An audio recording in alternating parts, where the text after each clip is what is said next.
तो कल मैं एक इवेंट में गया था जिसके बारे में मैं ब्लॉग डालूंगा, नेक्स्ट थर्सडे वो ब्लॉग आएगा।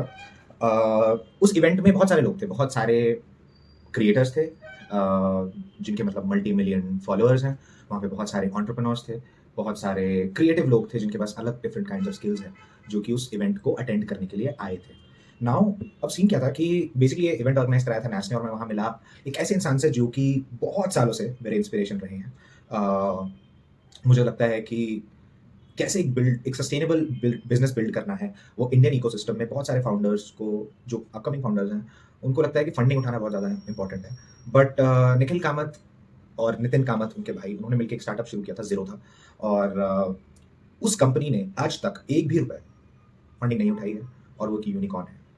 ठीक है, तो आज हम बात करेंगे ज़ीरोधा के बारे में। मेरे को लगता है कि ज़्यादा से ज़्यादा लोगों को ज़ीरोधा जैसी स्टोरीज के बारे में पता चलना चाहिए, ताकि जब वो फंड रेज ना कर पाए तो उनको हताशा ना हो, उनको डाउट्स ना शुरू हो जाए अपने ऊपर। अगर वो आपका पैशन है और आपको लगता है कि ये एक बिलियन डॉलर यूनिकॉर्न बन सकता है, जो भी आपका आइडिया है, तो आपको और उस आइडिया के बीच में बस एक ही चीज़ का गैप है, वो है परसिवियरेंस। आपको परसिवियर करना है until and unless it becomes as big as whatever you want it to be, right? So आज हम बात करेंगे ज़ीरोधा की स्टोरी के बारे में। तो बात शुरू होती है 1997 से। 1997 जब नितिन कामत कॉलेज में थे, उनके पास बहुत ज़्यादा पैसे नहीं थे, ऑब्वियसली कॉलेज स्टूडेंट्स के पास पैसे नहीं होते, तो उनके कुछ मारवाड़ी फ्रेंड्स थे जिन्होंने उन्हें सजेस्ट किया कि आप स्टॉक मार्केट में इन्वेस्टिंग क्यों नहीं शुरू करते। उन्होंने स्टॉक मार्केट में इन्वेस्टिंग तो शुरू करी पैसे कमाने के लिए, बट बाद में ये जो इन्वेस्टिंग का प्रोसेस है वो उनको इतना पसंद आने लगा कि उन्होंने इसे अपनी ज़िंदगी बना लिया। वो फुल टाइम स्टॉक इन्वेस्टिंग करते थे। फिर 2007 के करीब, 7-8 के करीब, I think I might be wrong with the timelines, he went completely broke because of the recession हुआ, जिसकी वजह से उन्होंने अपने सारे पैसे गवा दिए और उनके पास पैसे नहीं थे। तो उन्हें 2007 में एक जॉब लेनी पड़ी। उन्होंने जॉब ली, कॉल सेंटर की। जॉब क्यों ली? ताकि उससे जो 8-10 हज़ार रुपये वो कमाएंगे, उस पैसे को वो वापस रीइन्वेस्ट करेंगे मार्केट में। उस टाइम पे 10,000 रुपये सिग्निफिकेंट होते थे। अब 10,000 रुपये की कोई वैल्यू नहीं है, बट उस टाइम पे आप जब फर्स्ट जॉब स्टार्ट करते थे तो शायद आपको 8-10 हज़ार ही रुपये मिलते थे। ठीक है, एट द सेम टाइम उन्होंने एक ब्लॉग लिखना भी शुरू करा, जहां पे वो वैल्यू देते थे, जो भी वो सीखते थे, जो भी उनको समझ आता था, उस अपनी नॉलेज को सबके साथ शेयर करते थे। और वो ब्लॉग काफी ज्यादा फेमस हो गया एक स्टॉक ट्रेडिंग कम्युनिटी के अराउंड। तो यहाँ पे भी आप देख सकते हैं कि यहाँ पे भी ज़ीरोधा शुरू होने के पीछे जो मेन रीजन है वो शायद वो एक ब्लॉग था, और वो 13 साल की जो एक्सपर्टीज उन्होंने जो लगे रहे, उन्होंने जो परसिवियर करते रहे इतने टाइम तक, राइट। तो फिर क्या हुआ कि जब वो कम्युनिटी उनके पास ऑलरेडी आ गई, तो उन्हें समझ आया कि हाँ, तो उनके पास एक कम्युनिटी आ गई। दूसरी चीज़ क्या हुई कि एक बार वो जिम में गए हुए थे, और जिम में क्या हुआ कि जिम में उनसे एक बंदा मिला, और वो बंदे ने बेसिकली इनके इन्वेस्टमेंट्स को देखा और ये देखा कि कितनी बढ़िया तरीके से ये इन्वेस्टमेंट करते हैं, मतलब how good he is as an investor. And उसने अपने पैसे दे दिए इनको कि भैया आप मेरे पैसे भी इन्वेस्ट कर दो, क्योंकि मेरे को तो नॉलेज है नहीं कि कैसे करना है। तो उनके दिमाग में क्लिक किया कि क्यों ना हम एक ऐसी ऐप बनाए जो कि वो इंसान से, फॉर एग्जाम्पल उनका नाम लकी, हाइपोथेटिकल नेम देते हैं, लकी या लकी भाई तो क्यों ना हम लकी भाई जैसे लोगों के लिए एक ऐसी ऐप बनाए जिससे वो स्टॉक मार्केट में इन्वेस्ट कर सकें। ठीक है, तो उन्होंने 2 प्रॉब्लम्स आइडेंटिफाई करी। पहली प्रॉब्लम ये कि पहली बात है, लोगों को नॉलेज कम है। ठीक है, स्टॉक मार्केट में इन्वेस्ट कैसे करना है लोगों को पता ही नहीं है। दूसरी चीज क्या थी दूसरी चीज मैंने लिखा हुआ है अभी नोट्स। हाँ, दूसरी चीज थी कि हाई ब्रोकरेज फीस थी। ठीक है, तो उन्होंने कहा हाई ब्रोकरेज फीस की प्रॉब्लम को कैसे सॉल्व किया जाए, और इसको सॉल्व करने के लिए एक सिंपल सा सोल्यूशन ये था कि आप बेसिकली वेब के थ्रू ये पूरी चीज कर रहे हो। ठीक है, और दूसरी चीज आप लोगों को नॉलेज दे रहे हो। तो बेसिकली लैक ऑफ इंफॉर्मेशन का सोल्यूशन क्या? Information, knowledge, right. अगर उन लोगों के पास राइट नॉलेज जाएगी, राइट तरीके से, सिंपल तरीके से, जिससे वो जिस तरीके से वो समझ सके, तो बेसिकली उनकी लैक ऑफ इंफॉर्मेशन वाली प्रॉब्लम खत्म हो जाएगी। तो ज़ीरोधा ने स्टार्ट किया ज़ीरोधा वर्सिटी ही आएगा इस नाम। सो ज़ीरोधा वर्सिटी उन्होंने स्टार्ट किया, जो कि एक ऑनलाइन यूनिवर्सिटी थी, जो कि लोगों को ट्रेडिंग सिखाती थी। ठीक है, उसमें ब्लॉग्स थे, वीडियो थे, बहुत क्रिएटिव तरीकों से, बहुत सिंपल तरीके से उन्होंने जो भी इंसान ट्रेडिंग करना चाहता है उनके लिए ट्रेडिंग बहुत ज़्यादा सिंपल बना दी। सीखना, ट्रेडिंग के बारे में सीखना बहुत ज़्यादा सिंपल बना दिया। दूसरी चीज़ जो उन्होंने करी, दूसरी प्रॉब्लम को टैकल करने के लिए, which was high brokerage, is that they said कि अगर हमने लोगों को खुद ही सिखा दिया तो उनको कंसल्टेंसी की जरूरत नहीं है। ठीक है, तो हमें इन्वेस्टमेंट कंसल्टेंसी नहीं देनी, लोगों को एम्पावर करना है कि वो खुद ही अपने कंसल्ट बन जाए। ठीक है, और इस वजह से उनकी जो कॉस्ट ऑफ ऑपरेशन है वो बहुत ज्यादा कम हो गया। उन्होंने एक पूरा प्लेटफॉर्म टेक्नोलॉजी के बेसिस पे ही निकाल दिया। ठीक है, तो वहां पे कोई सर्विस वाला एलिमेंट नहीं था, उसमें ये वाला एलिमेंट नहीं था, प्योर टेक्नोलॉजी प्ले था, मेनली टेक्नोलॉजी प्ले था। और हाँ, और लोग आके बेसिकली ज़ीरोधा में इन्वेस्टमेंट के थ्रू इन स्टॉक मार्केट में इन्वेस्ट कर सकते थे। तो जब उन्होंने स्टार्ट किया 2009 में, ऑब्वियसली बस था, बट फिर भी मतलब जो स्टॉक मार्केट में इन्वेस्ट करने का जो इंटरेस्ट था मार्केट में, वो इतना ज्यादा नहीं था।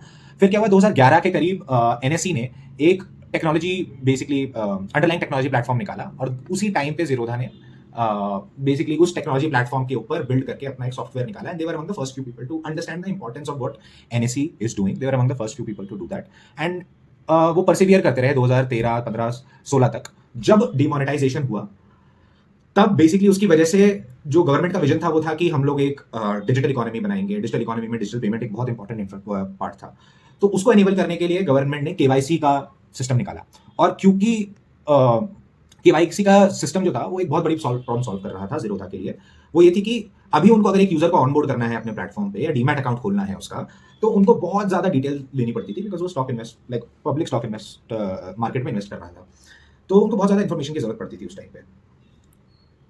विच मीन्स कि उनको मतलब 10 से 15 डॉक्यूमेंट्स अपने भेजने होते थे टू जीरोधा's ऑफिस, एक फिजिकल डॉक्यूमेंट, जिसमें 15 से 20 दिन आपके लग जाते थे डीमैट अकाउंट खोलने में। केवाईसी की वजह से, डिजिटल केवाईसी की वजह से यही टाइम 5 मिनट तक आ गया, और इस वजह से बहुत सारे लोग अपना अकाउंट खोलने लगे।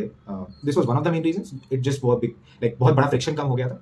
तो बेसिकली क्या हुआ कि डिमोनेटाइजेशन से पहले उनके 70,000 एक्टिव यूजर्स थे, और डिमोनेटाइजेशन वाला जो साल जब एंड हुआ तो उनके अराउंड 1.2 मिलियन एक्टिव यूजर्स थे।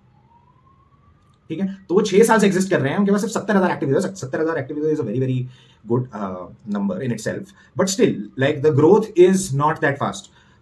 But just because of one change in policy or like some government mandate that has come, चीज़ें इतनी आसान हो गई उनके लिए कि वो उनकी जो डिमांड है वो शूट हो गई, और बहुत सारे लोग स्टॉक ट्रेडिंग में घुस गए। और उसके बाद जो सेकंड चीज़ हुई वो हुआ कोविड। और कोविड के दौरान भी क्योंकि मार्केट बहुत ज़्यादा क्रैश हुए, जिस वजह से सबके लिए बहुत इंटरेस्टिंग टाइम था वो इन्वेस्ट करने का, लोगों ने धड़ल्ले से जीरोधा की काइट वाली ऐप जो है, जो इनकी इन्वेस्टमेंट वाली ऐप है, वो डाउनलोड करी और उसको यूज़ करके उन्होंने पैसे इन्वेस्ट करें। ठीक है, इतने सारे इन्फ्लुएंसर्स आ गए जिन्होंने और बात करी, और लोग आए और लोगों ने इन्वेस्ट किया। सबको सबसे पहले पता चलता है था जीरोधा। अब तो बहुत सारे लोग आ गए, but for the longest time वही थे सबसे main player.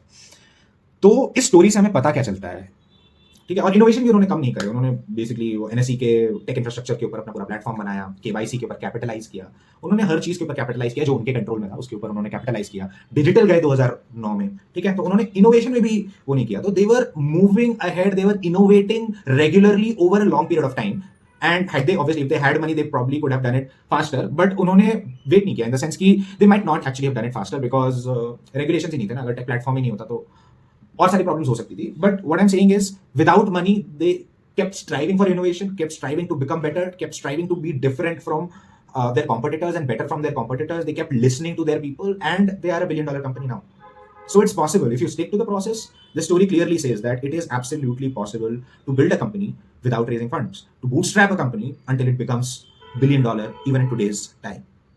It might take a little more time, but at least as a founder मैं आपको बता सकता हूँ, मैंने बहुत सारे फाउंडर से बात किया जिन्होंने अपनी इक्विटी डाइल्यूट करी है। और आप जितना आप कम डाइल्यूट करें उतना आपके लिए बेहतर है, बिकॉज काफी सारे इंपॉर्टेंट डिसीजंस में आपका से बहुत ज्यादा मैटर करेगा इन दैट केस। अगर आपके पास ज्यादा डाइल्यूशन हो चुका होगा तो the problem is that your से आल्सो गेट्स डाइल्यूटेड।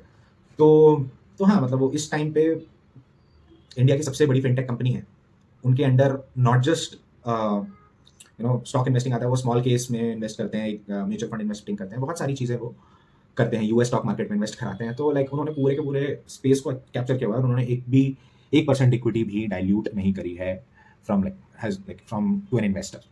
ठीक है, तो सीखे क्या हम इस स्टोरी से? सीखे कि भैया परसिवियर करो, love the process, stay with it, stick with it, sleep over it, be aware, keep persevere, keep capitalizing on opportunities as and when they come, build a community, which means give value to your community or people who work with you on a regular basis, and you are going to grow inevitably. Nobody can stop you, right? So अगर आप एक ऐसे founder हैं जो कि ये सोच रहे हैं कि मैं क्या करूं, कैसे करूं, मेरे पास तो फंड्स ही नहीं है, जब भी आपके दिमाग में ये सब ख्याल है, आप जीरोधा की स्टोरी को रिकॉल करिएगा।